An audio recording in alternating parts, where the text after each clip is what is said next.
நமக்கு ரொம்ப தாகமாக இருக்கும்போது ஏதாவது டீ குடிக்கலாம், காஃபி குடிக்கலாம், ஜூஸ் குடிக்கலாம் அப்படின்னு தோணும். நிறைய பேருக்கு தோணும்.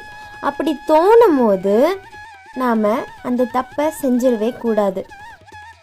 தண்ணிக்கு பதிலாக ஜூஸோ டீ காஃபியோ குடிக்கக்கூடாது. தாகத்துக்கு தண்ணி தான் பொருத்தமானது. டேஸ்ட் இருக்கிற மற்ற ட்ரிங்க்ஸ் எல்லாமே உணவுப் பொருட்கள் அப்படின்னு சொல்லலாம். அதை தண்ணிக்கு ஆல்டர்னேட்டிவாக நம்ம யூஸ் பண்ணக்கூடாது.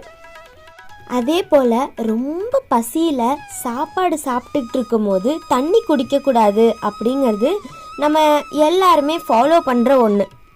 ஏன் அப்படின்னா, பசி இருக்கும் போது தாகம் வரதில்லை, தாகம் வரும்போது பசி வர்றதில்லை.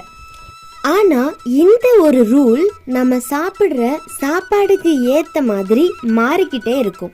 நம்ம சாப்பிட்ற சாப்பாடு